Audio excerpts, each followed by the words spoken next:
Eu gostaria que você que trouxe a palavra de Deus, que você abrisse no livro de Romanos capítulo 9, versículo 6.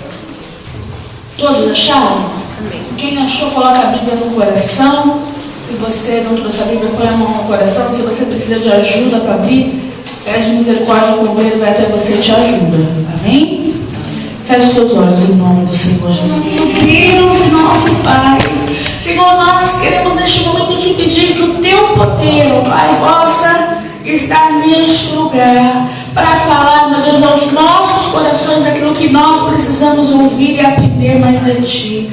Senhor, repreende, eu te peço, tudo aquilo que queira, Senhor, impedir o Teu trabalhar, tira tudo aquilo que não provém de Ti, Senhor, e que o Teu nome possa ser glorificado nesta manhã, que o Teu povo possa sair daqui tocado pela Tua palavra, pelo Teu poder, por tudo aquilo que o Senhor deseja nas nossas vidas, Senhor. É o que eu te peço em nome do Senhor Jesus Cristo. Amém e graças a Deus. Amém? Amém. A palavra de Deus fala assim lá em Romanos capítulo 9. Não que a palavra de Deus haja faltado, mas nem todos os que são de Israel são israelitas. Nem por serem descendência de Abraão são todos filhos, mas em Isaque será chamada sua descendência. Isto é, não são os filhos da carne que são os filhos de Deus, mas os filhos da promessa são contados como descendência. Amém, pessoal? Essa palavra é muito forte, porque ela já começa ali falando que não são todos, né? Não que a palavra tenha faltado, não, a palavra foi até todos, mas não são todos de Israel que são israelitas. Quando ele fala isso, não são todos daquele povo, não são todas as pessoas daquele povo, né, de Israel que são israelitas. Como assim? Da mesma maneira, da mesma forma que não eram todos, né, o povo que faziam parte ali do povo, que eram os filhos, da mesma forma, não são todos os que estão dentro da igreja, que fazem parte da igreja, que são filhos. É muito forte, porque às vezes a gente tem uma impressão errada, um entendimento errado, de que o fato de nós fazemos parte da igreja, virmos para a igreja, não faltarmos nos cultos, seja o suficiente para sermos filhos de Deus. E ele usa esse exemplo. Isso não é verdade, que ele usa esse exemplo. Nem todas as pessoas que faziam parte do povo de Deus ali eram filhos de Deus. Não eram. Hoje, eu quero falar em especial, Deus vai falar o coração de todos, eu creio. Mas quem aqui é homem? Fica de pé. Eita, os homens. Olha os homens aí. Não sei se vocês sabem, né? Se todos sabem, mas anteontem, né? Não teve culto, né? Foi na sexta-feira, mas foi o dia dos homens. E o Senhor hoje, Ele quer falar o coração de toda a igreja, logicamente. E Ele quer falar ainda de uma maneira mais especial ao coração de você, homem. Preste muita atenção. Porque hoje você vai sair daqui com um aprendizado muito importante para a sua vida. Amém? Amém. Pode se assentar em nome de Jesus, os homens aí de Deus. Então, veja bem. Diante disso que a palavra de Deus nos fala, nós entendemos que existem dentro da igreja aqueles que agradam ao Senhor e aqueles que aborrecem ao Senhor, aqueles que são filhos e aqueles que não são. Aí a palavra usa lá no 13, no versículo 13, ela usa até um exemplo, como está escrito: amei Jacó e rejeitei a Esaú. Então, diante disso, eu vejo dois tipos de homem. Um é o homem que Deus ama. É a pessoa que está dentro da igreja que Deus ama. E outro é a pessoa que Deus rejeita. É a pessoa que aborrece a Deus. É a pessoa que, como naquela época, apesar de ser chamada de povo de Deus, não era filho dele. E hoje existem as pessoas que são chamadas de igreja, são chamados de crentes, mas de fato não são filhos de Deus.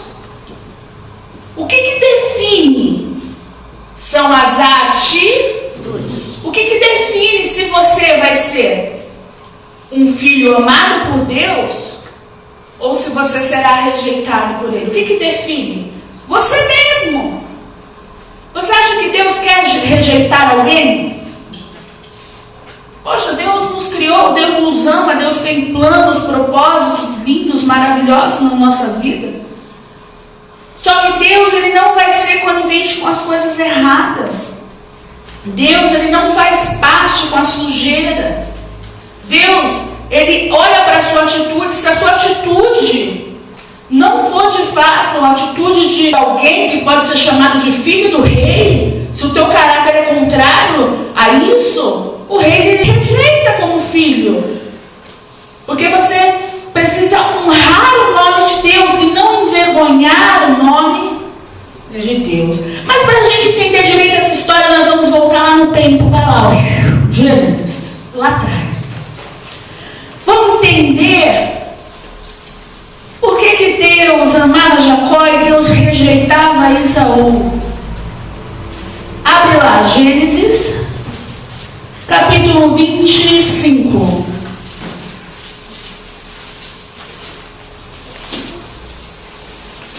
Capítulo 25, versículo 24.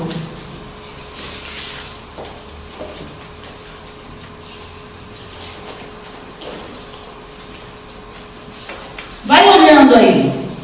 E cumprindo-se os seus dias para dar à luz, eis gêmeos no seu ventre. E saiu o primeiro ruivo, e todo como uma veste cabeluda, por isso chamaram seu nome Esaú.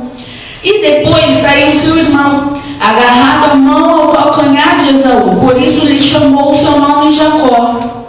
E era Isaque de 60 anos quando o gerou. E cresceram os meninos, e Esaú foi varão perito na caça, varão do campo. Mas Jacó, porém, era varão simples, habitando em tendas. Então vamos começar a entender como que era a vida dos dois. Vamos começar a perceber a diferença dos dois. Esaú, ele fazia parte do grupo dos homens bem-sucedidos. Os homens que naquela época, eles eram admirados. Existiam ali, os homens simples, que eram homens comuns, e estes homens admirados.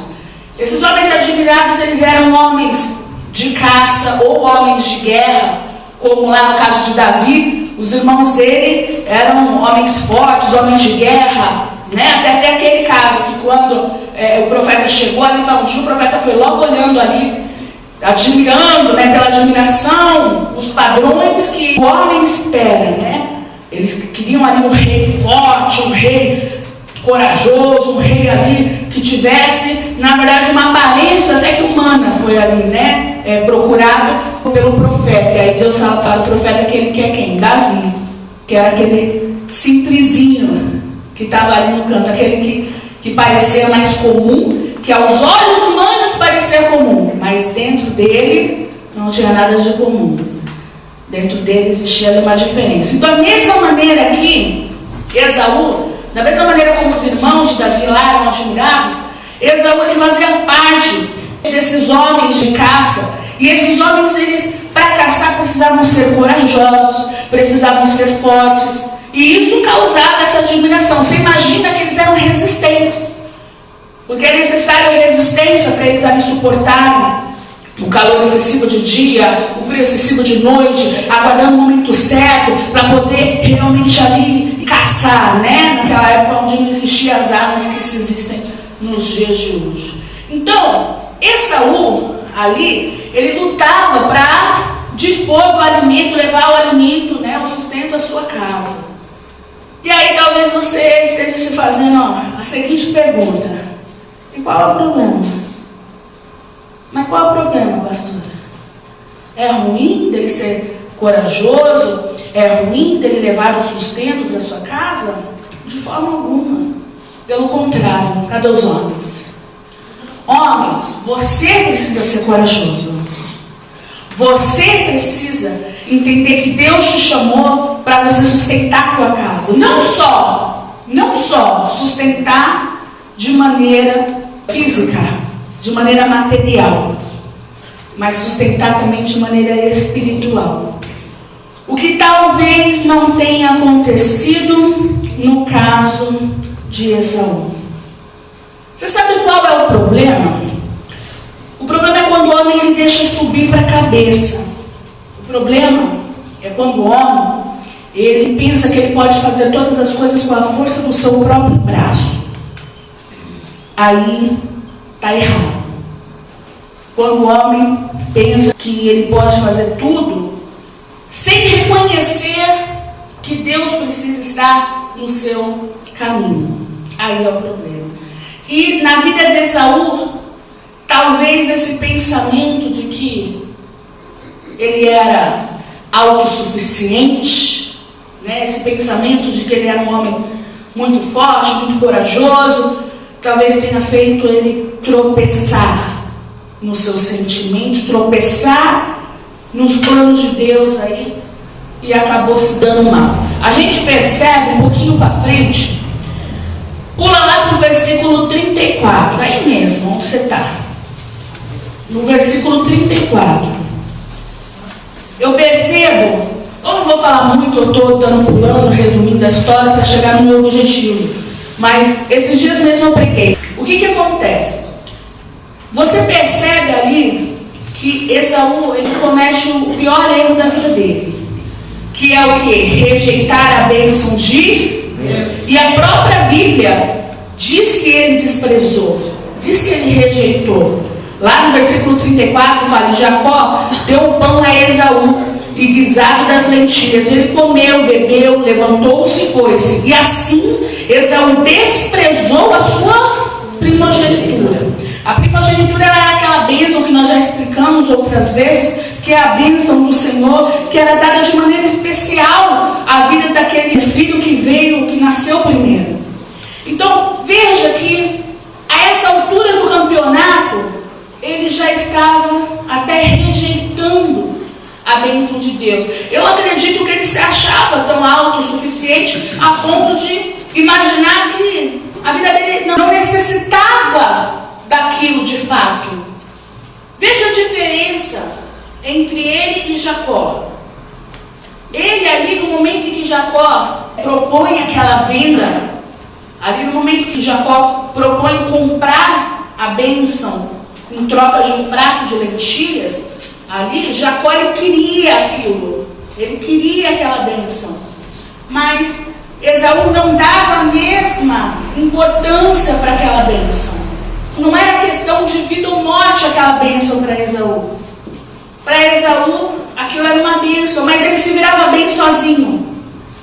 Esaú se virava bem sozinho. Ele, pelo menos esse pensamento é o que parece passar na cabeça dele no momento em que ele despreza algo tão valioso. Você só despreza algo tão valioso quando você acha que você não precisa daquilo. Ninguém despreza algo que é importante e se você depende daquilo. Você não despreza algo que você depende. Você despreza algo que não é de tamanha importância. E foi o que ele fez.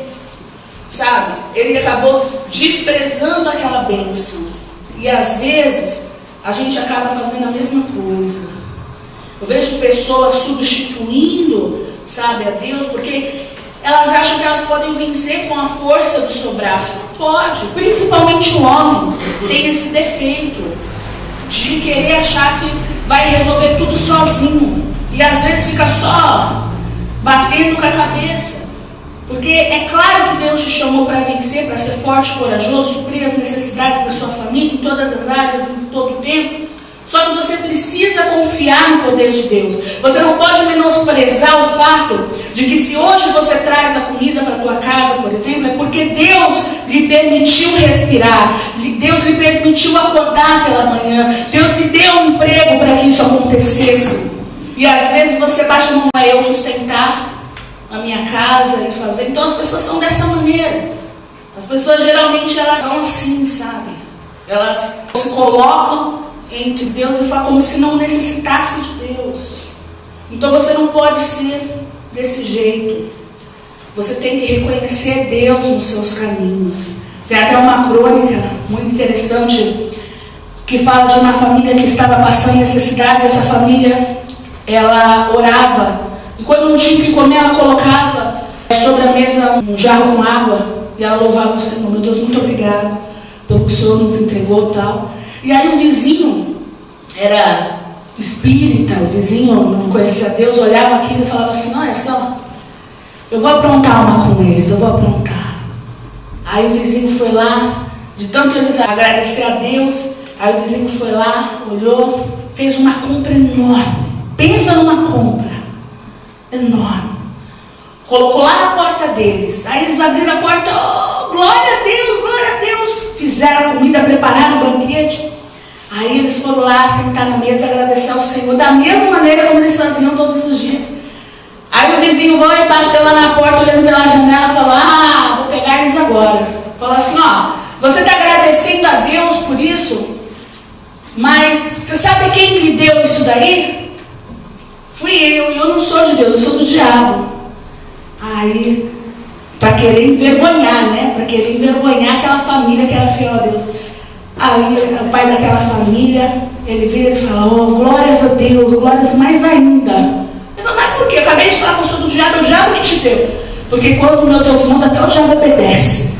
E aí, é bem isso que acontece. A pessoa que reconhece Deus nos caminhos do Senhor. Reconhece que é Deus que supre. Não importa o caminho que Deus passa, Deus ele supre. Deus ele cuida. Deus ele cuida dos seus. E ali, às vezes a gente coloca a força no nosso braço. A gente acha que a gente é muito bom, sabe? A gente acha que, ai que legal, eu sou um bom trabalhador, eu sou um bom... E você deve ser um bom trabalhador. Mas você tem que entender que tudo isso é para a glória de Deus. E a sua vida não é diferente hoje porque você hoje trabalha mais do que ontem. Não. Sua vida é bem sucedida hoje porque Deus tem te dado mais saúde, mais força, mais agilidade, mais dedicação para você poder trabalhar mais e suprir o melhor da sua família. Está entendendo como é que funciona? E é assim que funciona, mas Esaú não entendeu isso. Então esse foi o primeiro erro gravíssimo que nós percebemos. Subiu para a cabeça. O fato dele ser muito autossuficiente, dele ser muito bom, subiu para a cabeça. E ali quando entra o orgulho, Deus ele sai, ele se retira. Então veja que ele cometeu esse erro gravíssimo. E aí, como se não bastasse, os erros continuam um pouquinho aí mais para frente. Capítulo 26, versículo 34. Como se não bastasse ter cometido aquele erro, aí vai vendo como ele estava cego, vai vendo por que o Senhor desprezava Saul, como que Esaú aborrecia a Deus. Olha lá, capítulo 26, versículo 34.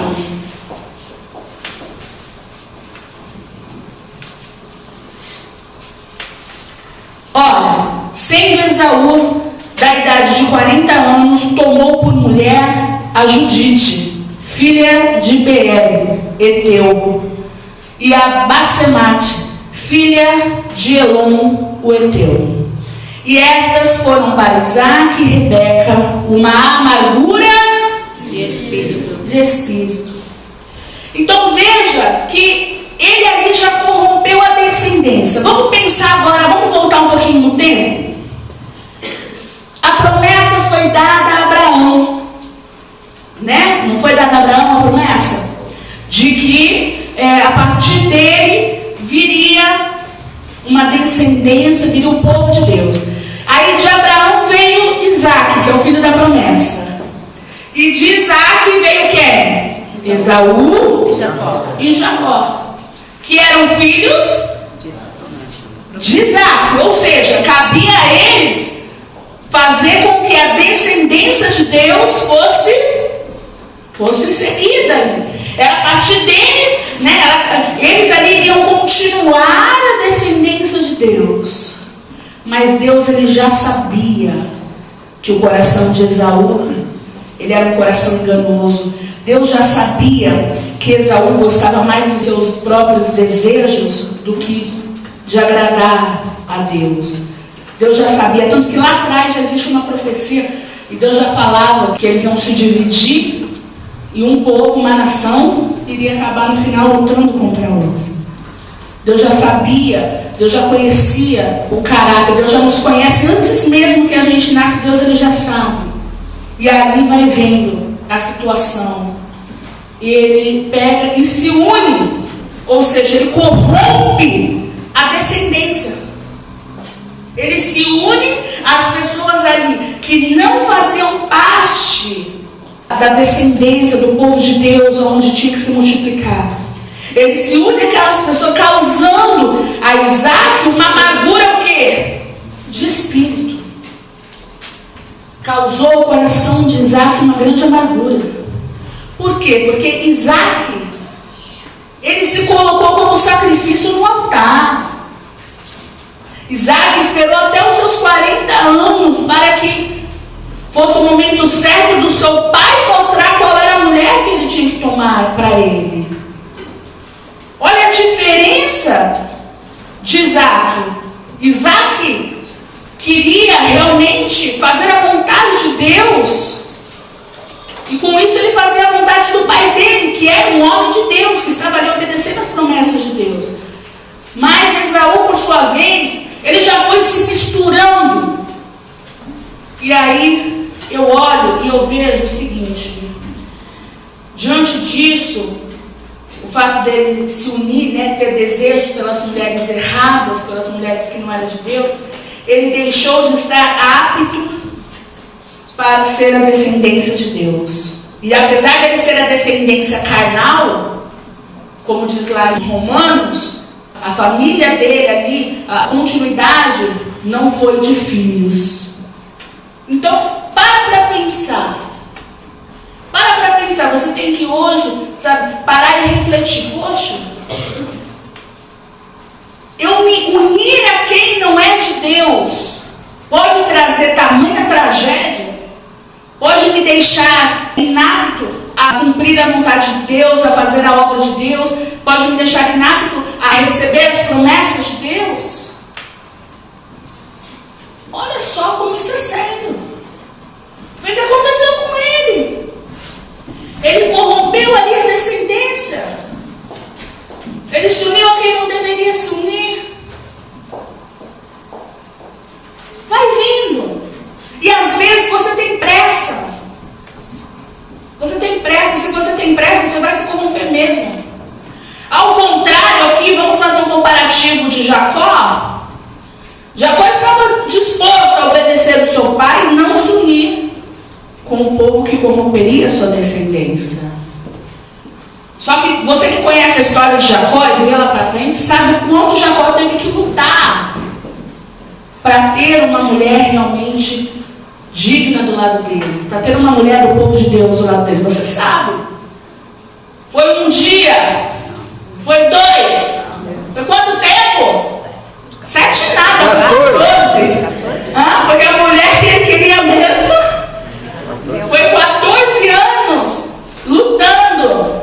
Aí, apesar de com 7 ele já, ter ali podido ficar com ela, casar com ela, após isso ele ainda teve que trabalhar 7 anos para poder cumprir aquilo.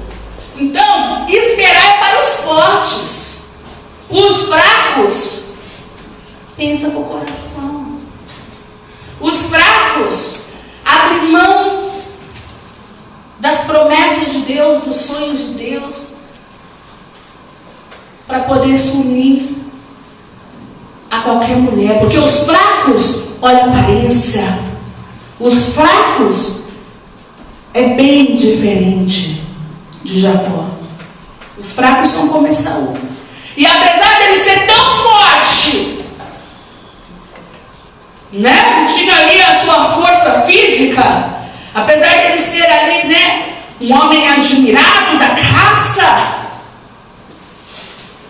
um homem inteligente para poder fazer estratégias e poder caçar.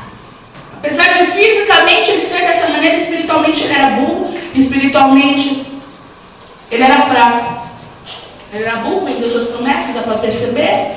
Ele era fraco, se uniu com quem não deveria. Por quê? Porque no coração dele, os desejos pelas mulheres vinham antes do desejo de fazer a vontade de Deus. Você consegue entender? Então, veja o erro dele. Vocês, homens e mulheres, todos, têm que perceber o estrago que causa a corrupção. Quando você se une a outra pessoa, você está corrompendo ali as promessas de Deus na sua vida. Você se une à pessoa errada. Uma vez eu até falei para uma jovem: cuidado com quem você se une, porque você vai querer trazer sua filha na igreja, mas se você se unir à pessoa errada, o seu marido vai levar cerveja para dentro da sua casa, e aí o seu filho pode crescer e olhar para ele, e a sua casa vai deixar de ser santa, e a promessa de Deus não vai se cumprir, porque você está caindo para o lado errado. E é verdade, gente. Você precisa esperar em Deus, se preparar a pessoa certa, estar disposto a cumprir, né, a vontade do Pai. Amém, pessoal? Amém. E aqui continuando, ó, fazendo um outro comparativo, né? Se Esaú, por um lado, ele rejeitou a bênção de Deus, Jacó, por outro lado, o que mais ele queria era a bênção de Deus. A palavra de Deus fala que Jacó era simples, ele era comum. Então ele dependia totalmente da bênção de Deus na vida dele, para que ele pudesse vencer. Ele colocou a dependência dele em Deus. Ele dependia daquela bênção. De todo jeito ele queria aquela bênção. Claro que talvez, né, a maneira como ele decidiu lutar pelo que ele queria não tenha sido a das melhores. Quem conhece a palavra sabe que ele acabou enganando seu pai. E isso também não agrada a Deus. Algumas pessoas falam que ele enganou a seu irmão, e eu falo: mentira. Ele não enganou o irmão dele. Ele enganaria se o irmão não tivesse vendido. Ele enganou quem? Ao pai. Ao pai ele enganou. Ele poderia ali ter arranjado, né, uma outra situação, talvez existiria ali uma outra forma dele poder falar para o pai que o irmão vendeu a promessa, dele mostrar para o pai que o irmão não tinha dado o valor necessário para a bênção. Eu não sei. Eu não sei. Mas ele acabou ali, na ânsia de querer conquistar, na ânsia de ter a bênção de Deus, que era o que ele mais queria, e essa bênção só ia para o filho mais velho. Então, na ânsia dele ter aquilo, ele acabou errando, mas tentando acertar. E agora eu quero te fazer uma pergunta. Vira para o pessoal do seu lado e fala assim, ó, pergunta para ela aí: quantas vezes você errou tentando acertar? Hã? Quantas? Muitas. E ele errou tentando acertar. Mas o fato dele errar tentando acertar justifica o erro? Não. Agora que eu quero que você entenda. Porque às vezes você acha que justifica. Pastora, eu errei. Mas olha, eu só tive boas intenções. Acabou que deu errado, acabou que eu falhei, acabou que... Mas olha, eu errei tentando acertar. Eu quero que você entenda que não justifica. O fato de você errar tentando acertar não justifica. E não justificava o fato dele estar enganando o pai dele, dele estar errando, mesmo que ele estivesse certo, porque o irmão tinha vendido. Mas a maneira como ele estava, o caminho que ele maduro para receber aquela bênção, não estava ali certinho. Então, eu quero que você entenda uma coisa. Tudo que você planta, você colhe. E mesmo que você erre tentando acertar, você vai colher. Você está entendendo? Você vai colher. E não foi diferente com Jacó. Não foi diferente. Ele colheu. Se você for no 27, 43. Depois que ele pega a bênção, olha o que acontece. No capítulo 27, versículo 43. Aí, agora a mãe fala assim, agora, pois, meu filho, ouve a minha voz, levanta-te e acolhe-te a Labão, meu irmão, em Harã, e mora com ele alguns dias, até que passe o furor de teu irmão, até que se desvie de ti a ira de teu irmão, e se esqueça do que lhe fizeste. Então, veja a situação.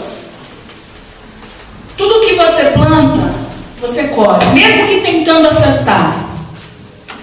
Ele ali sabia que aquela bênção pertencia a ele, porque ele comprou aquela bênção, não importa por qual valor. O dono da bênção coloca o valor, você pagou, depois não vai chorar, não é? Se eu quiser vender meu carro a R$1 e você comprar, não posso falar que você é injusto.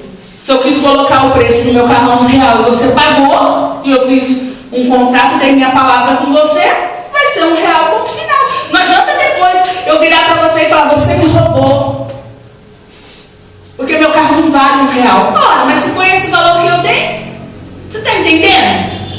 Mesmo certo, ele se torna errado naquele momento que ele errou, tentando acertar, mas errou. Então, toda vez que você erra, você acaba pagando um preço. E o preço aqui era ele fugir. O preço aqui é que ele teve que viver como um fugitivo. Porque o irmão queria o quê? Matar ele. O irmão ali estava numa situação que queria matar.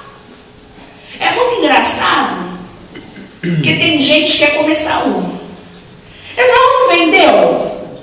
Vendeu ou não vendeu? Vendeu. Engraçado, né? Na hora que o pai chamou ele, falou assim, Esaú, prepara um cozido, porque está chegando o fim das minhas vidas, eu quero te abençoar. Esaú foi lá correndo, fazer o cozido. Ué, mas ele não vendeu? Às vezes a gente é assim. Às vezes a gente age dessa maneira. A gente não tem palavra. A gente não pode ser assim. A gente não pode ser assim. Você tem que assumir suas responsabilidades. Às vezes tem pessoas que querem fugir das suas responsabilidades. Você não pode fugir das suas responsabilidades. Quando você erra, você tem que assumir o seu erro. Tentar consertar de alguma maneira, mas você precisa assumir o seu erro. Tem gente que erra e ela fica jogando a culpa nas outras pessoas. Ela vai jogando a responsabilidade em cima dos outros. Você vê? Ele errou, vendeu e depois queria matar o irmão. Depois o culpado da vida dele ter sido um problema era quem? O irmão, e não ele que vendeu as promessas. Às vezes a gente age dessa maneira também. Você comete um erro e você culpa alguém pelo seu erro. Você age errado e você quer encontrar pessoas para receber a sua culpa, para a sua dor ser menor.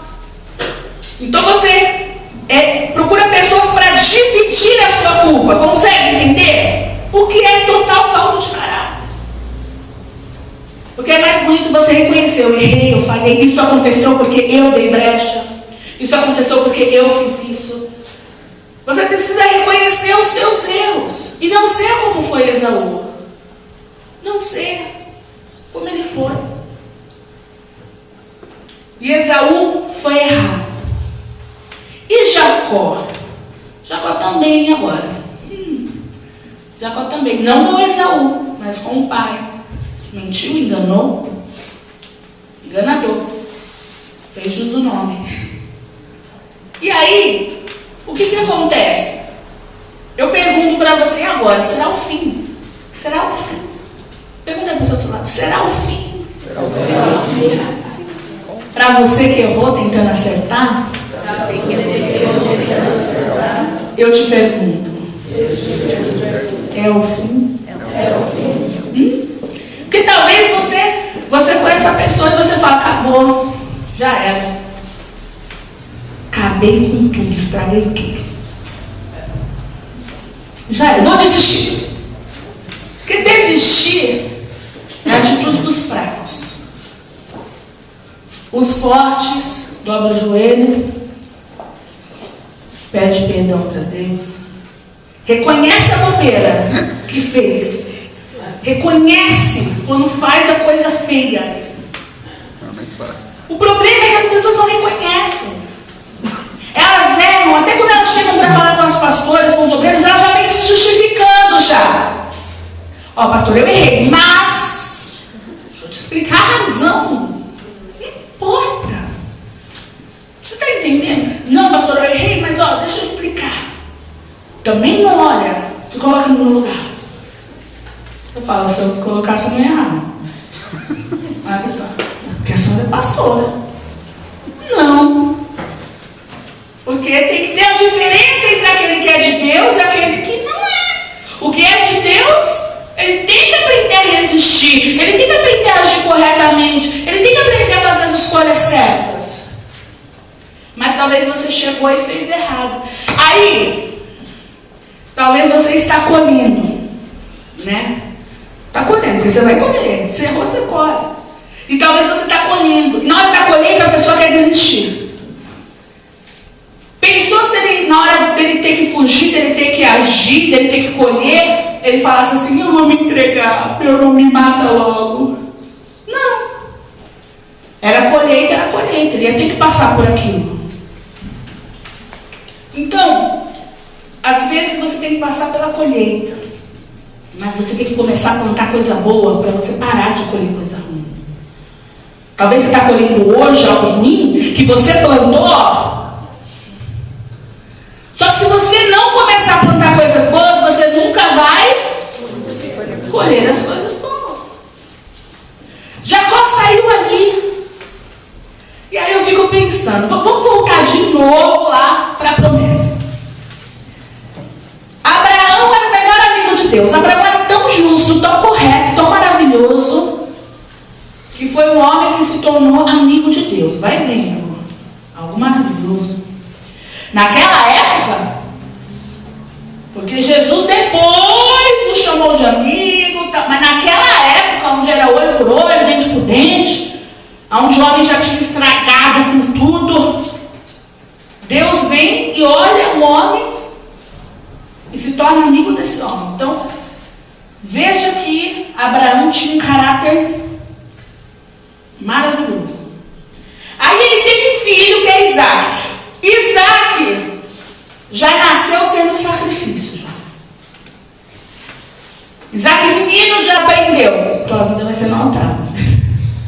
Vamos embora, que Deus te chama. Então, não tão prático assim, né? Estou sendo irônica, mas você sabe que Isaac passou por aqueles momentos da infância, quando Deus manda Abraão colocar Isaac no altar e faz aquela prova com Abraão, sabe? Isaac se colocou ali como oferta, e isso era mais difícil do que Abraão. Isaac passou mais ali desespero, né, medo, do que o próprio Abraão, porque ele era um menino. Abraão sabia que Deus cuidava de todas as coisas, então o que Deus falasse ele não ia repensar em nada. Mas Isaac era um menino, mas Isaac aprendeu desde menino a colocar Deus na frente. Aí a gente se depara, olha que descendência linda, né? Aí a gente se depara agora com os filhos dele. Um já era, se extraviou, esse daí corrompeu. Está fora da descendência dos filhos. É descendência de sangue, faz parte do povo, mas não é filho da promessa ali. Ali já corrompeu com gente, olha só, ele estava corrompendo a descendência de Deus. Apesar dele vir de Isaac, ele estava corrompendo a descendência de Deus ali. Mas aí, Jacó também erra. E aí eu vejo que Jacó, ele estava aí vindo do engano, mas Deus conseguiu enxergar no coração de Jacó o desejo de acertar. Deus conseguiu enxergar no coração de Jacó o desejo de ter a promessa, o desejo de receber as bênçãos de Deus, de ser fiel a Deus. Deus conseguiu reconhecer. Então Jacó, depois da promessa de Deus, sobre a descendência, Jacó ele vinha ali a ser o primeiro homem que Deus ele precisa consertar antes de ter uma relação com ele. Depois de Abraão, foi isso, porque Abraão já era ali um homem justo, certinho, aí vem o Isaac, que desde pequeno, certinho, e aí Deus ele vê no coração de Jacó que ele vai precisar consertar, mas que Jacó vai ser a descendência que ele espera. Vai vir de Jacó o povo de Deus, o povo que ele espera. Então, vamos ver o que acontece. Dá um pulinho, vamos lá para o capítulo 28, versículo 10. Partiu, pois, Jacó de Berseba e foi-se a Harã. E chegou-se a um lugar onde passou a noite, porque já o sol era posto. E tomou uma das pedras daquele lugar e a pôs sobre a sua cabeceira. E deitou-se naquele lugar e sonhou. E eis que era posta na terra uma escada, cujo topo tocava até os céus. E eis que os anjos de Deus subiam e desciam por ela. E eis que o Senhor estava em cima dela e disse: Eu sou o Senhor, o Deus de Abraão, teu pai, e o Deus de Isaac. Quando ele fala Abraão, teu pai, é porque a promessa foi dada a quem? A Abraão. A promessa foi dada a Abraão. Aí depois veio Isaac, e aí veio ele ali, Esta terra em que estás deitado, te darei a ti, a tua semente. E a tua semente será como o pó da terra, e estender-se-á ao ocidente, e ao oriente, e ao norte, e ao sul. E em ti e na tua semente serão benditas todas as famílias da terra. E eis que estou contigo, e te guardarei por onde quer que fores, e te farei tornar a esta terra, porque te não deixarei até que te haja feito o que tenho dito. Acordado, pois, Jacó do seu sono, disse: Na verdade, o Senhor está neste lugar, eu não sabia. E temeu e disse: Ó, quão temível é este lugar! Este não é outro lugar, senão a casa de Deus, e esta é a porta dos céus. Então levantou-se Jacó pela manhã de madrugada, e tomou a pedra que tinha posto por sua cabeceira, e a pôs por coluna, e derramou azeite em cima dela. Dá uma paradinha aí. Pessoal, vai vendo aqui o que aconteceu. Ele saiu como fugitivo dali, não foi? Como fugitivo? E ele começou ali, saiu de Berseba, e foi até Harã. Aí, à noite, ele, escureceu, ele pegou e se deitou numa pedra, e ali ele teve um sonho. E neste sonho, primeiro ele via uma escada que ligava os céus à terra, e os anjos subiam e desciam a essa escada. E depois que ele viu isso, Deus apareceu e disse todo o sonho dele para a vida de Jacó.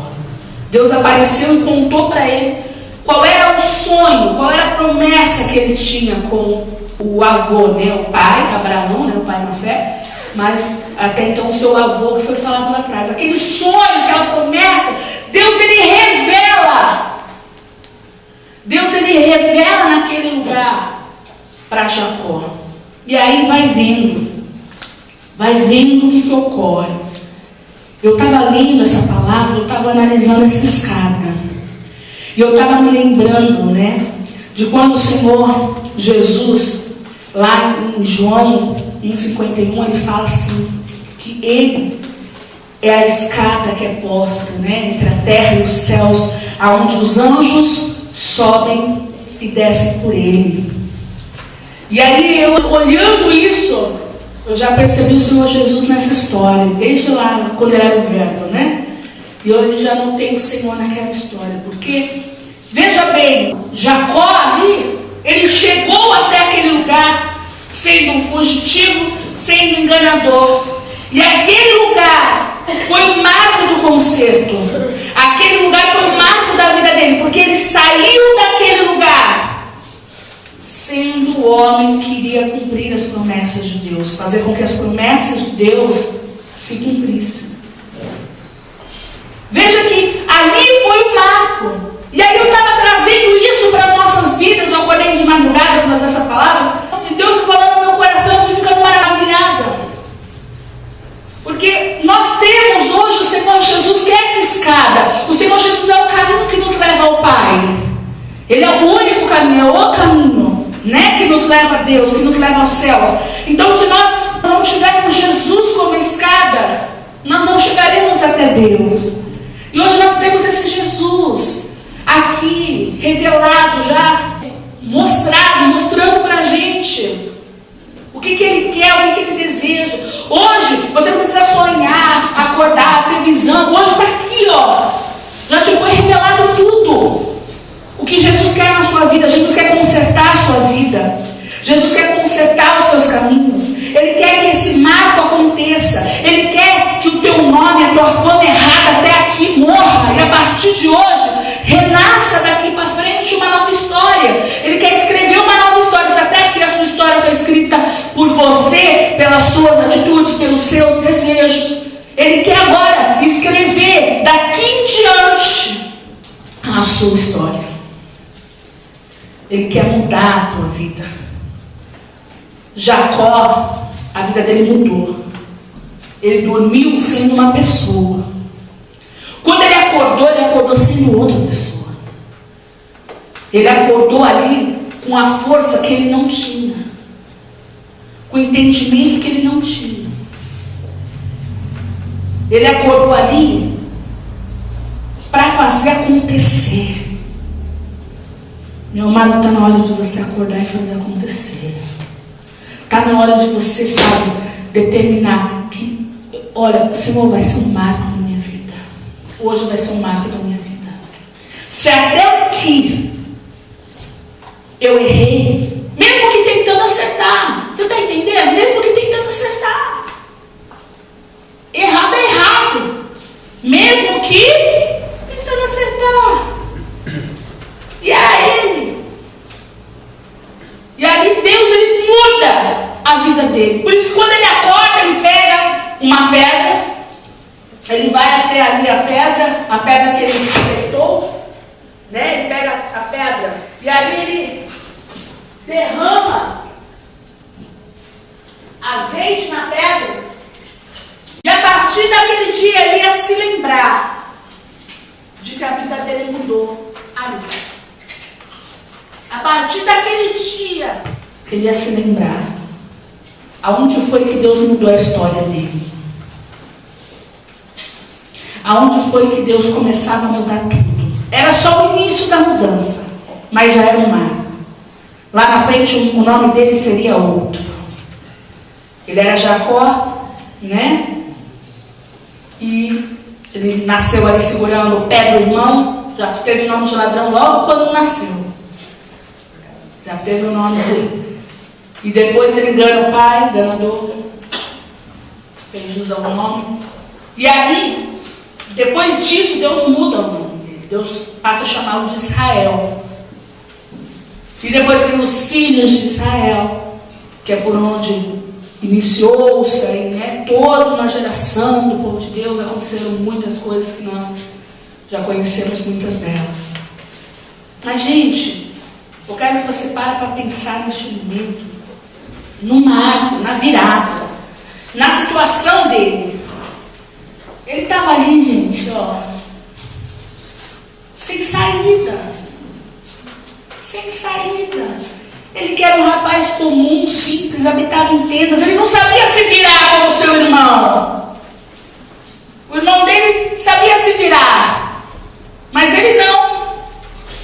Ele não sabia se virar. Ele estava na total dependência de... Por isso que ele venceu, vai vendo. Porque quando você está na total dependência de Deus, Deus ele foi dando para ele a capacidade. Aonde ele tocava, a partir daquele dia prosperava. Porque Deus era com ele. Deus era com ele. Então, ele via Deus assim trabalhando, ele conseguia enxergar, sem ver a Deus, ele enxergava através do trabalho das mãos dele, através de tudo aquilo que ele tocava, onde ele pisava, que era abençoado. Ele conseguia enxergar Deus naquilo que ele fazia. As pessoas precisam enxergar Deus na sua vida. A maneira como você age vai mostrar Deus ou não para a vida das pessoas. Tem pessoas que às vezes vivem um erro, e aí todo cheio de, porque eu sou isso, porque eu sou aquilo, porque eu sou não sei o quê, porque eu vou ser líder, porque eu sou não sei onde, porque eu faço isso, porque eu sou de oração, eu sou de ver. No erro. No erro. Sabe que as pessoas olham para você, ri da tua cara. Olha para você e fala assim, você é de Deus errando, que lindo. As pessoas têm que olhar para você e reconhecer Deus. Jesus pode mudar, ele pode ser essa escada na tua vida, ele pode mudar. Eu quero convidar toda a igreja a fazer esse marco, a ser esse marco. Veja que ele se levantou e ele fez um voto com Deus. Ele pediu ajuda para Deus. Deus falou tudo aquilo para ele, que entregar aquela terra a ele, que daria a ele, que a semente dele ia ser como o pó da terra, iria se estender ao ocidente, ao oriente. E aí, depois ele pega e faz um voto com Deus e pede ajuda para Deus. Ele fala assim, se o Senhor for comigo, eu vou te ajudar em tudo. Vai vendo, olha só. Aí, continuando ali, ó, levantou-se Jacó pela madrugada, no 18. E tomou a pedra que tinha posto por sua cabeceira e pôs sobre coluna, e derramou azeite em cima dela. E a partir daquele dia chamou de Betel aquele lugar. O nome, porém, daquela cidade antes se chamava Luz. E Jacó fez um voto dizendo, se Deus for comigo e me guardar nesta viagem que faço, e me der pão para comer e vestes para vestir, e eu em paz tornar a casa de meu pai, o Senhor será o meu Deus. Quando eu viro para você e eu falo para você que foi o momento do concerto, é que quando ele fala, o Senhor será o meu Deus, se eu realmente, é porque ele não conhecia. É porque o Senhor não era. Por isso que ele, mesmo ali na ânsia de querer a bênção de Deus, ele reconhecia pelo que Isaac falava, mas faltava ali, uma intimidade direta, sabe? Ele conhecia o Deus, como a pastora canta, tem ouvido só falar do seu poder. Quanto tempo eu te sirvo sem te conhecer. Era assim que ele conhecia, sem conhecer. Ele conhecia o Deus de Abraão, o Deus de Isaac, mas que não era o Deus dele. Mas a partir daquele dia, quando ele faz esse voto, e ele fala o quê? Ele fala, se Deus for comigo, me guardar nessa viagem que faço, me der pão para comer, veste para vestir, ou seja, o suprimento, porque ele estava ali com uma mão na frente e outra atrás, ele não tinha nada. Ele não tinha nada. Pensa no fundo do poço. Quem é que já chegou no fundo do poço? Ele chegou no fundo do poço. E aí, no fundo do poço, ele ia começar a se levantar com a ajuda de Deus. E aí ele fala, e em paz eu tornar a casa de meu pai. Que, afinal, o irmão dele queria matá-lo. Então ele pediu suprimento, ele pediu proteção, e ele falou, Senhor, eu serei fiel a ti. Se o Senhor cuidar de mim, eu vou cuidar das coisas do Senhor, porque eu vou fazer aqui ser a casa de Deus. Olha o que ele fala. E se eu em paz tornar a casa do meu pai, o Senhor será o meu Deus, e esta pedra que eu tenho posto por coluna será a casa de Deus. e de tudo quanto me deres, certamente te darei o dízimo. Vai vendo. Quando ele faz esse voto, era porque ele era dizimista? Não, não era, ele ia ser. Ele não tinha nem nada. Ele estava ali, sabe quando a pessoa faz voto, Senhor, a partir de hoje eu sou dizimista. Mas ela ainda não tem R$1 para poder dizimar. Mas ela já determina, porque o que entrar, ela vai tirar. O que o Senhor desse, ele ia dizimar. Ele ia ser fiel em todas as áreas. Ele ia devolver ao Senhor. E ele promete ao Senhor que aquele lugar, aquela pedra, ele ia para o resto da vida se lembrar que aquele lugar foi aonde Deus mudou a vida dele. E que no futuro, se Deus salvasse ele dessa situação, ele ia voltar lá e ele ia fazer um altar para o Senhor. Amém, pessoal? Olha que forte. Eu olho e eu fico pensando. Eu falo, caramba, aquele momento como foi especial para Jacó. E eu quero que seja especial na sua vida. Eu quero que você agora use a sua fé como Jacó usou. Amém, pessoal? Eu vou fazer o seguinte, eu vou te dar uma pedra. Segura a pedra aí, José. Pela fé, nós vamos agir a fé, amém? Eu vou te dar uma pedra. E você vai colocar a pedra sobre o altar. E você vai profetizar que hoje é o marco. E essa pedra é testemunha do dia em que você muda. Eu quero convidar a igreja a fazer uma mudança. Preste muita atenção, porque não é oba-oba. Não é um propósito para você sair do lugar, venha, obrigado a fazer. Não, pelo contrário. Só vai fazer aquele que tiver entendido, que tiver na fé. Aquele que realmente fala, pastora, hoje vai ser um marco da minha vida no erro, na minha vida no engano, para a minha vida de promessas. Promessas que serão cumpridas a partir de hoje. A partir de hoje as tuas promessas vão se cumprir. Porque eu me coloco à disposição do Senhor total, na dependência do Senhor para isso acontecer. Meu amado, lembre-se que você precisa estar apto para Deus poder te usar. Você precisa estar apto. Ele estava apto. Sabe, você precisa estar apto para Deus te usar. Então, hoje vai ser um marco de quando você não estava e a partir de hoje onde você estará. Das coisas que você não fazia para Deus e que a partir de hoje você vai fazer. Eu não sei se você está aqui, o seu problema foi trocar a Deus, se o seu pecado foi tentando acertar ou não, ou foi um pecado mesmo, não tentando acertar, mas porque você deu brecha, ou porque você no momento de fraqueza fez escolhas erradas. Não sei. Eu não sei se você está aqui e você recebe consagração de dizimista, mas não é. Eu não sei o que você não era, mas que você vai ser a partir de hoje.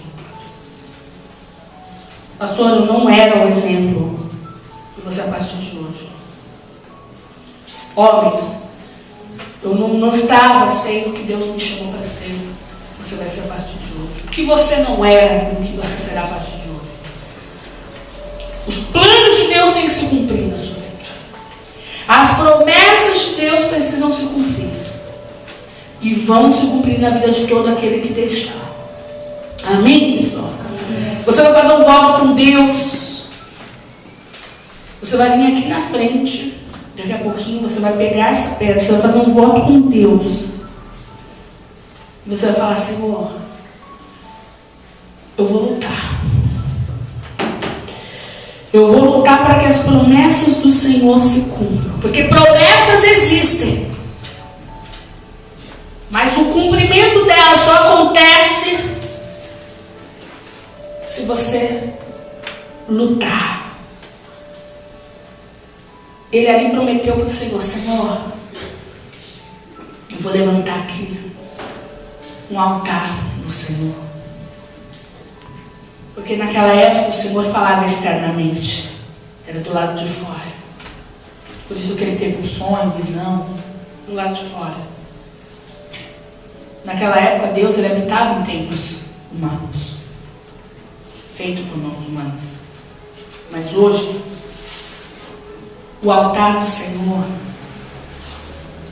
é o nosso coração. O templo do Senhor é o nosso coração. Então você vai vir aqui na frente e você fazer um voto: Senhor, meu coração vai ser o teu altar. O meu coração,